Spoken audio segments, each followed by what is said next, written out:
Welcome to the Nerd Party.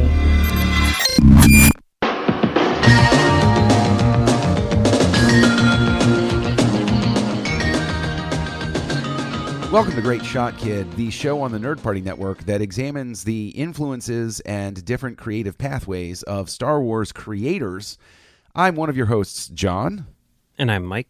And this week, we have a special treat in store for you. We're not going to target any specific work by anybody, but we're going to talk about two things that have to do with direction. And that is going to lead into actually a long-term project that is going to be something that you can join along with us. But before we get into these things, you can find the Nerd Party, of course, on Twitter at Join Nerd Party. You can find us on Facebook at facebook.com/The Nerd Party.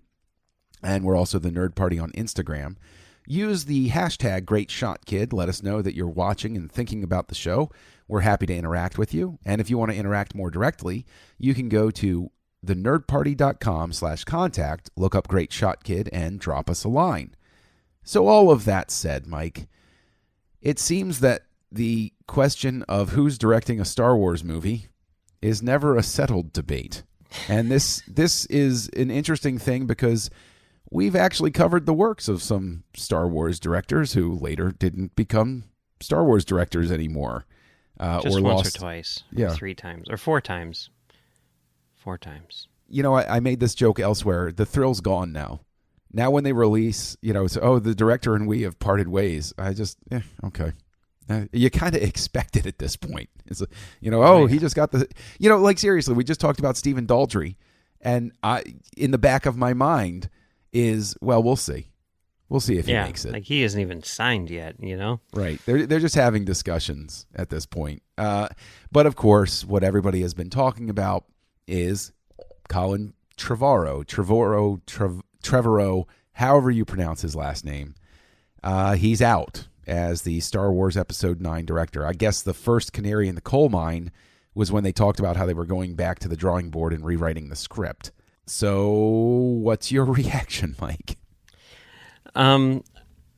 I was definitely surprised. I mean, not necessarily because, I thought that Trevorrow was like a slam dunk choice by any stretch of the imagination, but just because, for one thing, he's been working on it forever, but secondly, like with all of the stuff that's happened, there's definitely been a lot of publicity, which was maybe not publicity that Lucasfilm wanted in this regard. And I feel like they would give anyone who was working on one of these movies the absolute benefit of the doubt, just because the fallout would be so bad on so many levels from a PR standpoint. Is it, though? Lucasfilm only has 2 movies released in the post-Disney buyout era. So the post-Lucas era has seen 2 movies released, and there's been more news about director problems, but is it really going to keep people out of the seats? I mean, PR-wise, it hurts them if they want to hire somebody, maybe. Well, maybe that's what it is, because, you're right. Everyone will go see Star Wars because the diehard fans will see it regardless because it's Star Wars, and the casual fans won't care about these behind-the-scenes things. Right, and the thing is, I think Rogue One, up to this point, proves that sort of imperviousness, because we could later find out that they reshot 90% of the movie, but there are people who literally have been saying it's the best Star Wars movie, since Empire or ever overall or something like that. So what reason does Lucasfilm have to care? Why would they care? That like people are still praising them. People still think the product is great. It seems only to make a difference to people like us who pay attention to these things. And I'll also mention, I always butcher the pronunciation, Taiki Waititi, the director of Hunt for the Wilder People and the upcoming Thor Ragnarok, actually tweeted out. Somebody said, Taiki Waititi should direct the next Star Wars movie. And he actually tweeted out, "Lols, I like to complete my projects."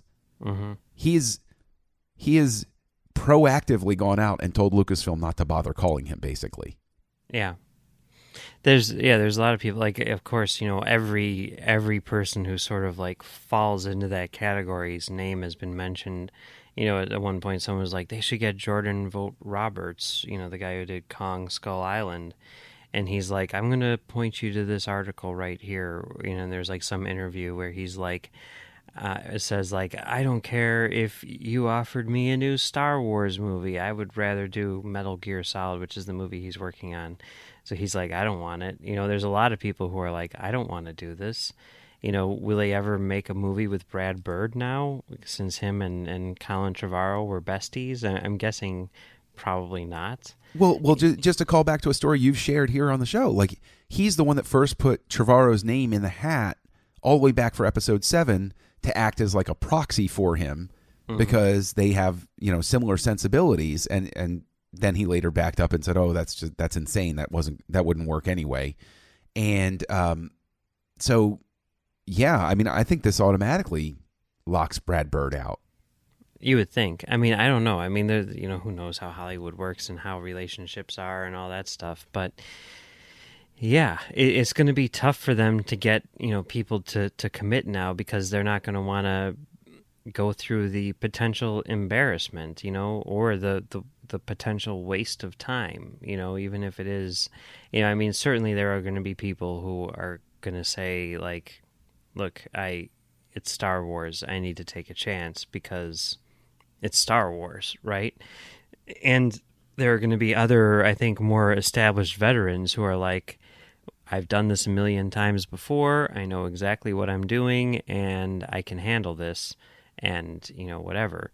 But that's not super exciting to me. Like the whole Trevorrow thing, that in a way, he is the guy, aside from JJ, who they've hired, who's had the most experience with a massive blockbuster. Rian Johnson hasn't made any massive blockbusters. He's just made, a ton of really high quality things, and Gareth Edwards, it's like Godzilla is Godzilla, and that's great and all, but, Trevorrow is the guy who did Jurassic World, it's like, I proved myself here. And it may be in vogue to trample all over Jurassic World. Pardon the illusion there, but it's a good movie.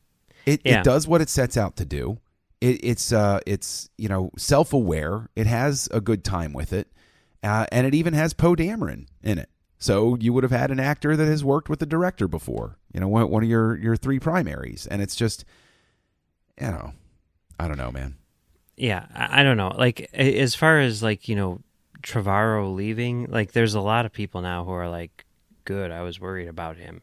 And I think a lot of that stems from Book of Henry, which to me is super bizarre. I know that, we talked about that, with Nick right here on this show, but it's like, yeah, I mean, just to kind of like reiterate that, like, he makes Jurassic World. I say, hey, Jurassic World was good, and I recently watched Jurassic World again, and I actually liked it more the second time that I saw it than I did the first time I saw it. But at the same time, you say, well, the director of Jurassic World is going to be, directing Episode 9, and I'm like, that is so boring because it's so safe. Well, apparently not, but because it's so safe, it's exactly what you're going to get, and that's something which does not excite me.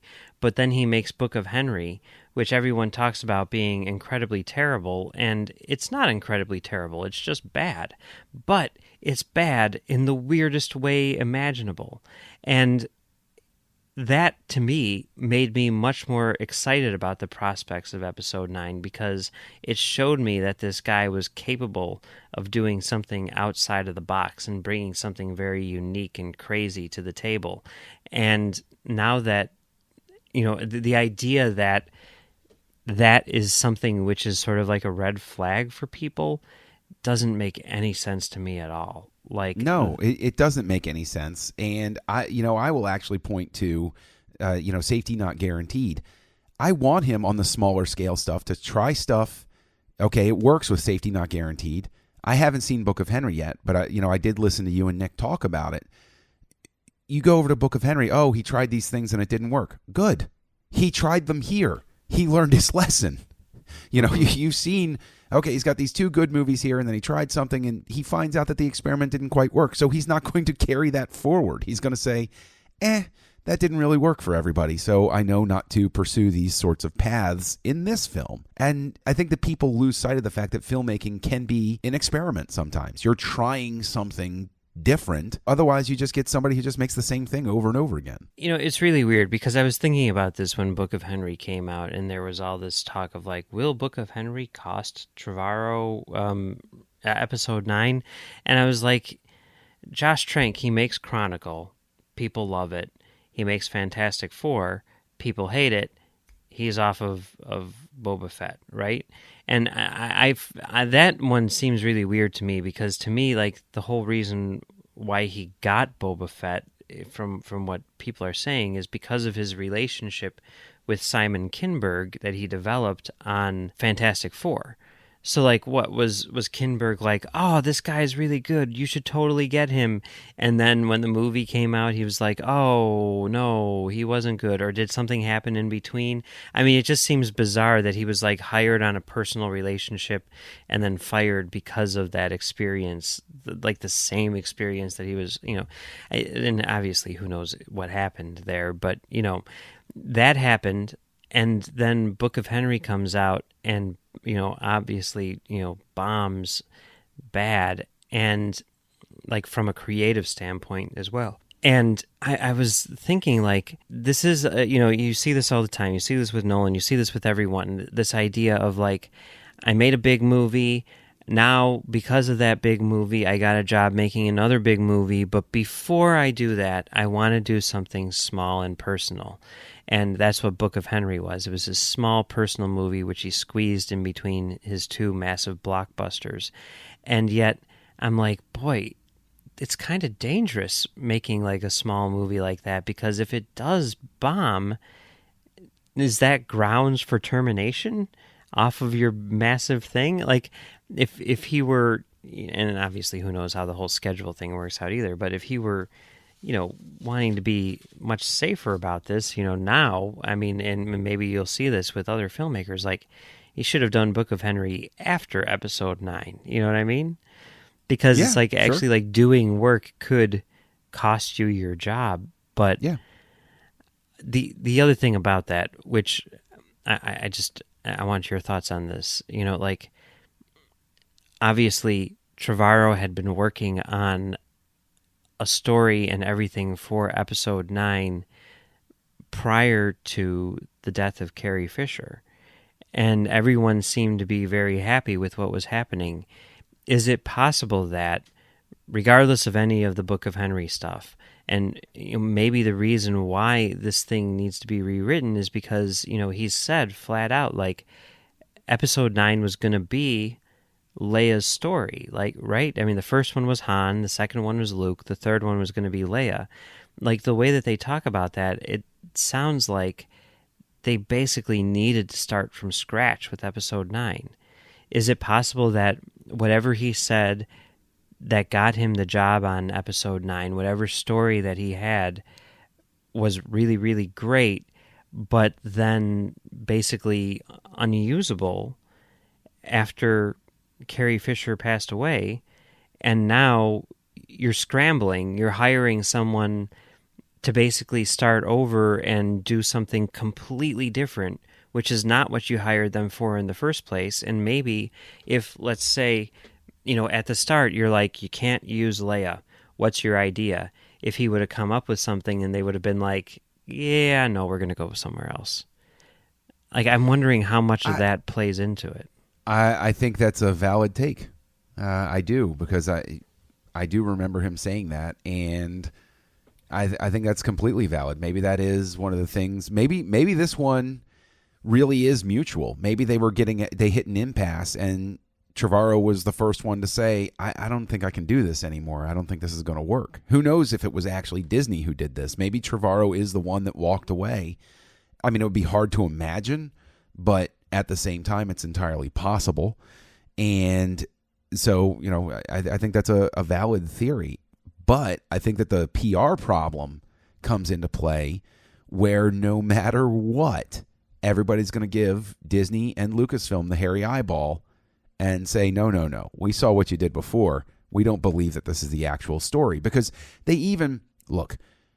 torched politely, quietly, Lord and Miller after the fact. All of a sudden, all of these Disney-friendly sources started talking about, well, people applauded when Ron Howard came in. Oh, well, there were problems with the script. Oh, well, Lawrence Kasdan wasn't happy. I'm going to watch carefully to see what stories get leaked to the press to try to absolve Disney on this one. Because with Trank, we all read stories, those of us who pay attention to them, about problems that he had. That there was supposedly, Fox let stuff out that he had conflicts with brass. There was that story that got out there that he had wrecked a hotel room during a fit. They very carefully painted this picture that Trank was not going to be stable enough to shepherd a big budget movie like this, that he had broken on Fantastic Four, basically. Then with Edwards, he at least stays on the project. So all of the stuff that leaks out about all of the reshoots and everything, you can say, well, he was good with it though, and he wrote it out, and he went along with things. But then you get to the Miller and Lord thing, which is a shock because they're almost done with it, and then you have those other stories coming out, and then I don't know, it's going to be really interesting. I don't think anybody's insane enough to give their point of view on it. Trevorrow is not going to do an interview where he says, "Oh, it's Disney's fault." He's going to say, "No comment," or "It was mutual," or something like that. And because it's not even the high road; he has the choice of that road if he doesn't want them to torch him to the point where he doesn't work again. Because Trank is pretty much poison at this point with everything that came out. Yeah, it's interesting. Like, I mean, going back to the whole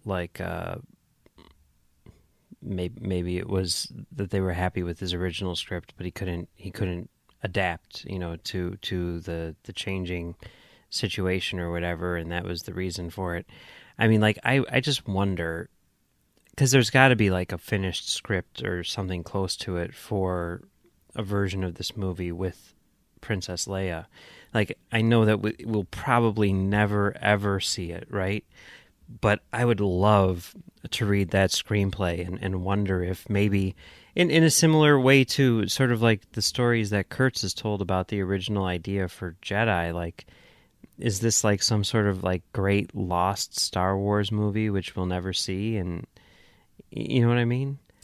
I do know what you mean. I would throw out there that another example of the times they are a-changin' to me is it is pretty much an open secret that Marquand was a bit in over his head. Lucas was very controlling.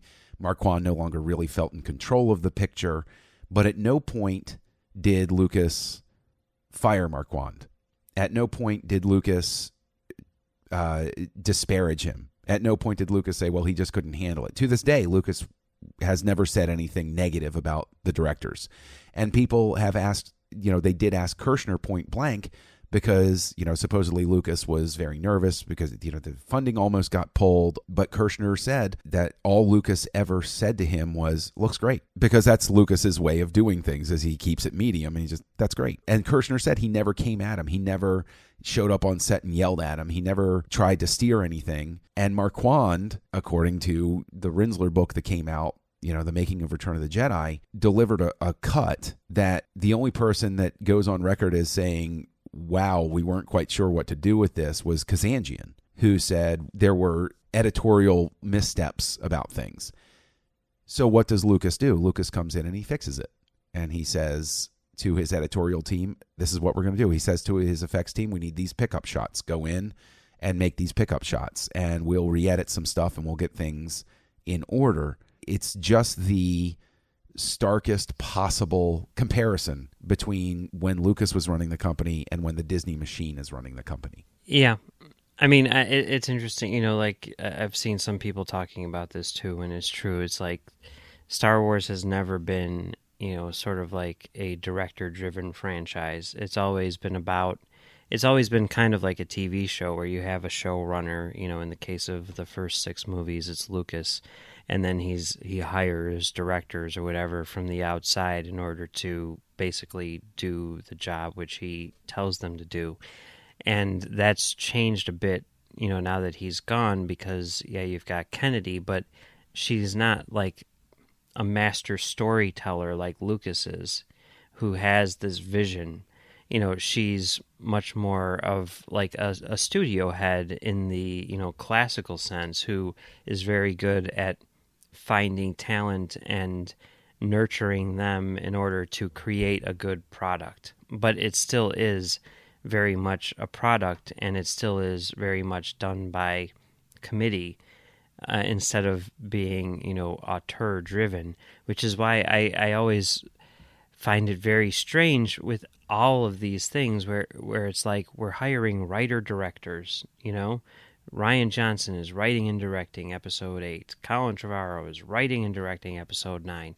And it's like, I'm surprised that you don't like have a stable of writers, have a writer's room like all of these other franchises do, to, churn out these ideas and then hire a director to come in and do it. I mean, they did that with Rogue One, but like Daldry is supposedly developing the Obi-Wan movie from scratch. I mean, the way that she's doing it makes sense, right? In order to sort of like create someone's personal vision of this movie. But the way that she is managing it after that is sort of like contradictory to this. It's sort of like you're throwing, a filmmaker out there and saying like, do it. And then when they need help, it's like, all right, screw you, you're gone. You know what I mean? I think you hit the nail on the head when you mentioned Lucas as showrunner, in that, and I've said this clumsily before online, to hilarious results, but there was a difference of somebody who had everything in their head, who, yes, there would be other people who had other ideas and those sorts of things, but you had somebody who had a vision that other people would come in and try to implement. And I think that they would benefit greatly at Lucasfilm to have a situation where they map things out. It doesn't need to be detailed, but there needs to be an outline. And this piggybacks on the fact that a story came out where they said they had no real plan after episode 7. That this is by their own admission, that they had episode 7 and they didn't really have anything beyond that sketched out. And it would have probably been a lot better and a lot smoother if they had said, we're going to make these movies, this is how they're going to tie together, and these are the points that we have to hit. I think that would have led to a smoother process. I think that makes sense in this particular case, where it's like we're doing a trilogy, because it's like, you're right. setting up things. I mean, it's like long form storytelling. It makes sense to have an outline for where you're going to go, and even if you're really lucky, have a single filmmaker to carry it through all the way, like you have with Dark Knight or whatever. But part of me kind of loves the idea of saying like, this is Abrams's movie and he did what he's going to do, and it's a complete thing, and now we're on to the next step, and that's Rian Johnson's job to figure it out. You can have that, absolutely, and that's why I'm saying, you still had other people bringing ideas to the table. It's not like Kirshner was a silent partner in The Empire Strikes Back. Marquand eventually became a silent partner because there are a whole ton of ideas that he brought to the table that were later cut out. But even he got, he sat in the story conferences, and it was Lucas that would say, no, that isn't quite where we're going with this. And I think that more to my point would be, you can still have that unique story from everybody, but wouldn't it have been best to know where the ending was, or say more fleshed out background? Like this gives me the impression, if Lucas had come in and done episode 7 and said, I'm going to kick off this new trilogy, I would know that going into episode 7, there was at least a rough outline of what had been happening with Luke between Jedi and Force Awakens. See, that I'm not. The impression I have now is that they said, well, he's missing. Why is he missing? We'll figure it out later. It's two different ways of doing things. That's true. I mean, you really do need to sort of know where you're going, and if they really don't know why he's missing or whatever, then I mean that's not a good way to go about it. I mean, because you're basically saying, I don't know why I'm doing this, right? And I mean, certainly people have been able to make that work in the past, but it's rare that happens. It does seem like it would be better to have, like one story, like treat it as one story, broken down into 3 movies, and modify things as need be. But I don't know. I mean, like where they're at now, with I don't know that there is something about the way that they're doing it, which I appreciate in the sense that people have been asking Rian Johnson, like, how much of it was locked in, how much of it, and he's like, I could do whatever I want, and I guess like that's kind of like what excited me about like the spin-off movies, is that it really did feel like you could get like an auteur to come in and give their take on Star Wars.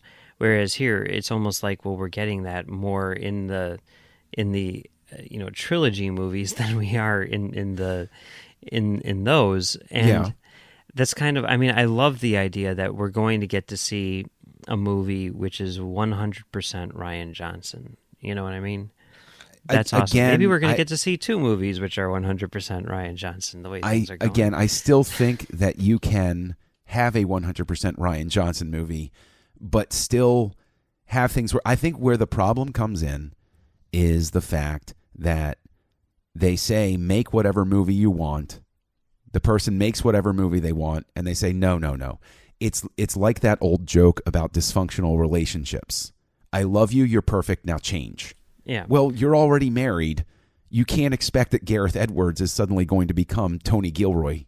You can't suddenly expect that Colin Trevorrow is going to become Rian Johnson. I mean, maybe Trevorrow lost the job because they're doing this rewrite thing, and everybody is, in fact, so in love with Episode 8 that they just have to have Rian Johnson come back for it. Entirely possible. Yeah. A lot of people treating it that way. But we haven't seen Episode 8 yet. Yeah, but they have, I mean, and I can definitely see, that being the case. And there was an interview which I saw where someone asked Rian Johnson, would you come back and make another Star Wars movie? And he said, like, in a heartbeat, I loved it, Maybe that's what cost Trevorrow the job then. It could be. It could be as simple as that. Like, do you want to stick around for a little while? And he's like, yeah. But see, what I think would be funny is, yes, I know they're happy with it. I know that all this, we're happy with it. Oh, we think it's great. I think it would be funny if it were, there are plenty of great films that have not been well received by audiences. Mm-hmm. It would be a funny, not a funny ha-ha, but a funny twist of fate if they're all happy with it and they hire Rian Johnson and they say, hey, we're going to do Episode 9, and they release Episode 8, and let's say Episode 8 is the best Star Wars movie we've ever seen, but it doesn't resonate with what the fans want, and it doesn't flop. None of these are all flop proof. Mm-hmm. But they considered Batman versus Superman a disappointment because it didn't hit $1 billion. What if this only makes $800 million? And then all of a sudden, Lucasfilm is in the position where they're like, and Disney is saying, whoa, we need our $1 billion per movie here.